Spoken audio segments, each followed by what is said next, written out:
साथियों, आज हम तुर्की के कट्टरपंथ पर बात करेंगे। क्या आप जानते हैं कि तुर्की में वहाँ जो इस्तांबुल है, इस इस्तांबुल के लिए जिस हागिया सोफिया चर्च को राष्ट्रपति एर्दोगान ने फिर से मस्जिद बना दिया, उसके ठीक सामने 1818 में सऊदी अरब के किंग अब्दुल्लाह बिन सऊद का सिर कलम कर दिया गया था। उस्मानिया सल्तनत यानी ऑटोमन साम्राज्य के सैनिक किंग अब्दुल्लाह बिन सऊद और वहाबी इमाम को जंजीर में बांधकर इस्तांबुल लाए थे।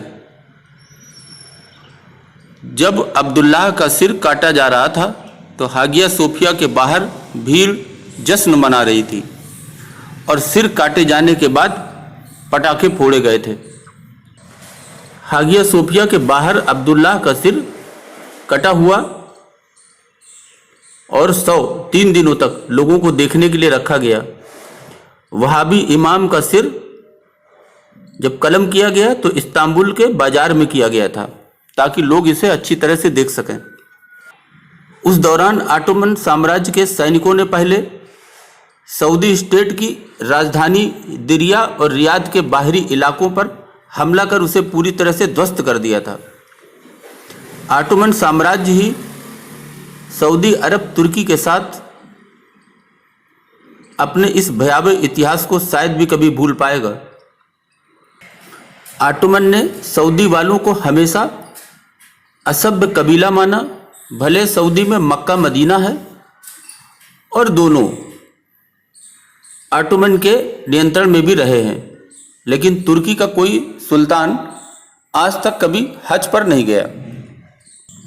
सऊदी अरब के वर्तमान शासक 84 साल के किंग सलमान और 34 साल के क्राउन प्रिंस उसी अब्दुल्लाह बिन सऊद के खानदान से आते हैं, जिनका हागिया सोफिया के सामने सिर कलम किया गया था। 1500 साल पुरानी यूनेस्को की विश्व विरासत हागिया सोफिया मूल रूप से मस्जिद से पहले चर्च था।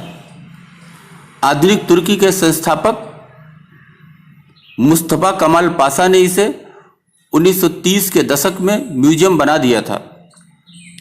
तुर्की के राष्ट्रपति रेचेप तैयप एर्दोगान ने पिछले साल इसे फिर मस्जिद बनाने का चुनावी वादा किया था।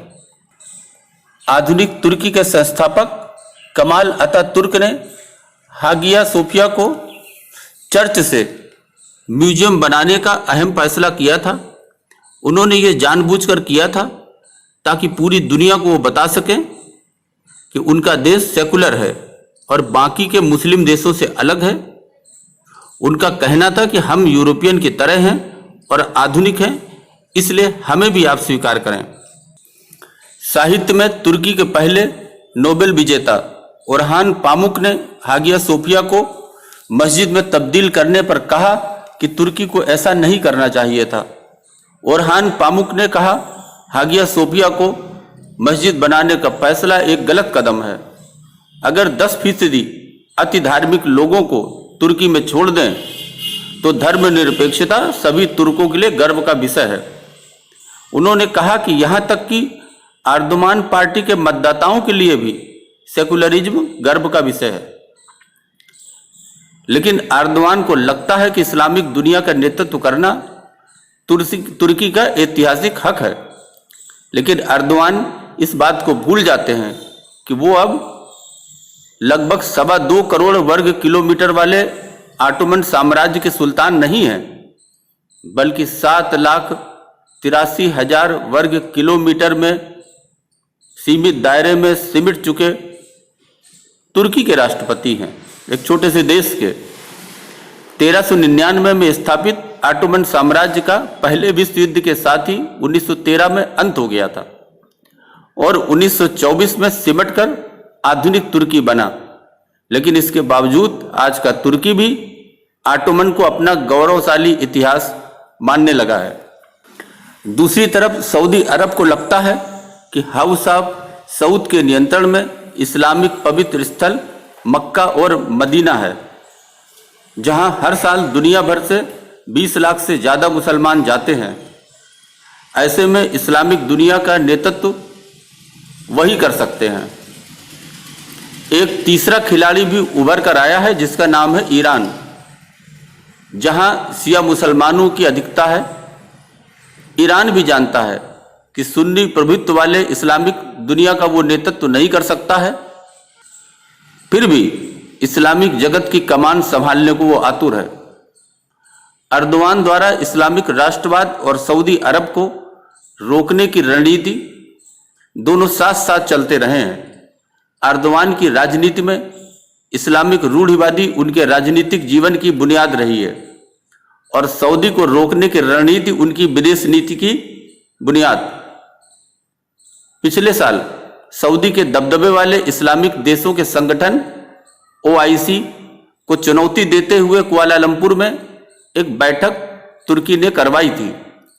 इस बैठक में ईरान, तुर्की और मलेशिया तीनों देश काफी मुखर रहे, लेकिन सऊदी के नेतृत्व वाले सहयोगी देशों ने पाकिस्तान को इसमें शरीक होने से रोक दिया था।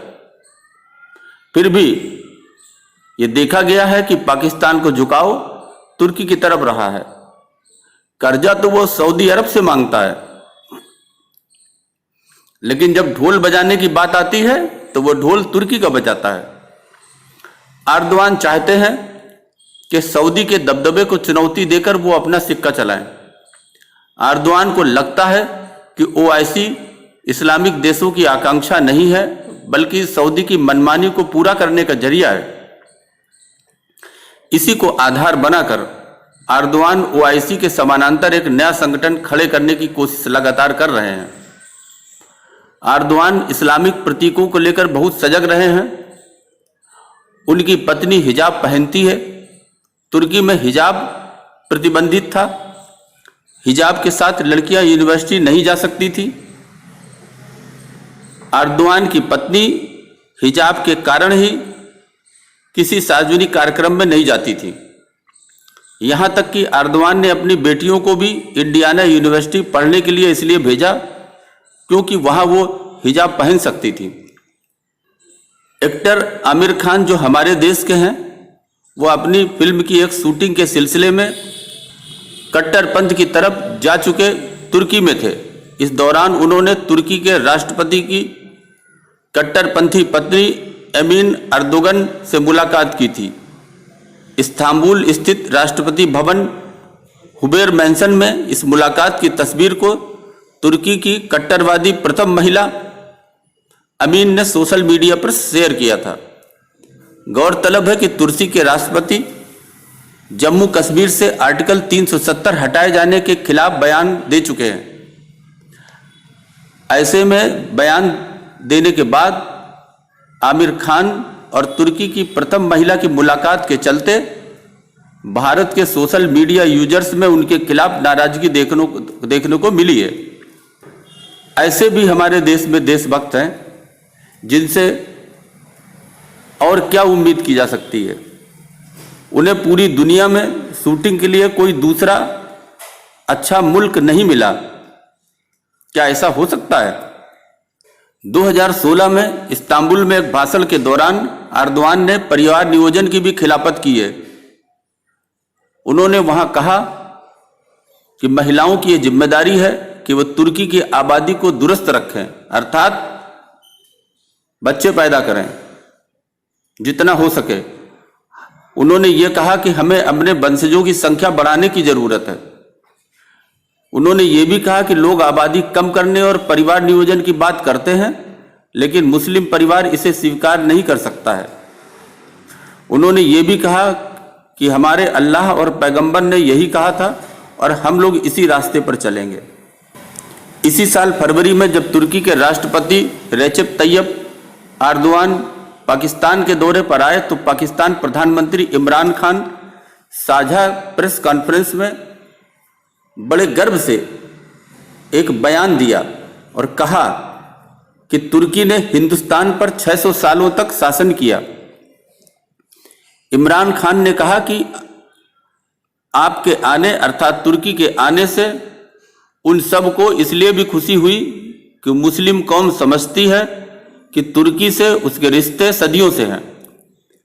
तुर्कों ने तो 600 साल तक हिंदुस्तान पर हुकूमत की है। पाकिस्तान के जाने माने इतिहासकार मुबारक अली कहते हैं कि एक तो इमरान खान को तारीख का इल्म नहीं है, और जब वो इतिहास का हवाला देते हैं तो मजहब के आईने में ही देखते हैं। मुबारक अली ने कहा कि पाकिस्तान तुर्की की ऑटोमन साम्राज्यवादी व्यवस्था का आज की तारीख में इतना गुणगान कैसे कर सकता है? क्या इमरान खान ऐसा इसलिए नहीं कर रहे हैं कि ये शासक भी मुसलमान थे? क्या वो हमलावर नहीं थे जिन्होंने पाकिस्तान को भी निशाना बनाया, क्योंकि तब पाकिस्तान अलग नहीं था। 1980 के दशक में पाकिस्तान पर शासन करने वाले सैन्य तानाशाह जियाउल हक ने एक बार कहा था कि पाकिस्तान एक आइडियोलॉजिकल स्टेट है। अगर आप पाकिस्तान से इस्लाम को किनारे कर सेकुलर स्टेट बनाते हैं तो पाकिस्तान बिखर जाएगा। पाकिस्तान विदेशी मुस्लिम हस्तियों से अपनी पहचान जोड़ने की कोशिश इसीलिए करता रहा है। इमरान खान का ऑटोमन साम्राज्य के गठन पर बने टर्किश टीवी ड्रामा को देखने की अपील जो उन्होंने पाकिस्तान में की, यह पाकिस्तानी शासकों की अपनी मुस्लिम पहचान खोजने की कोशिश का ही हिस्सा है।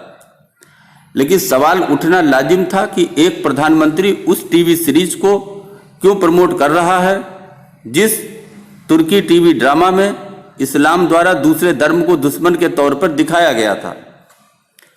कुल मिलाकर शिया देश ईरान जहां एक तरफ मुस्लिम देशों की बादशाहत चाहता है, वहां सऊदी अरब और तुर्की जैसे सुन्नी देश मुस्लिमों का नेता बनने की चाहत में आपस में ही तलवार चला रहे हैं। पाकिस्तान रेफरी बनकर लाभ चाहता है, लेकिन इस शिया सुन्नी की लड़ाई में सीटी बजाने वाला पाकिस्तान एक दिन कहीं का न रहेगा। दुनिया के तमाम देश तेल की जगह दूसरे विकल्प अपनाते जा रहे हैं। तेल की मांग धीरे धीरे कमजोर पड़ रही है। जिस दिन तेल की मांग कोयले की तरह ना के बराबर हो गई, उस दिन तेल के नाम पर ऐश करने वाले देश पुराने अतीत का जीवन जीने को मजबूर होंगे। उसी दिन 1500 साल पुरानी लकीर पर आदिमानव की तरह जीने की चाहत रखने वाले कट्टरपंथियों का अंत होना निश्चित है। ये कट्टरपंथी सभी कुछ काफिरों का खोज किया हुआ इस्तेमाल करती है। AK-47 काफिरों की बनाई चलाते हैं, लेकिन बात केवल दीनी तालीम की करते हैं। बंदूक के सामने तलवार युग की बात करते हैं। दुनिया चांद पर पहुंच गई, लेकिन यह आदिमानव की बात कर खुश होते रहते हैं। मित्रों, इसको समझें, सोचें और आगे की नीति पर काम करें। उसी नीति पर अपने फैसले लें। अभी के लिए बस इतना ही। धन्यवाद।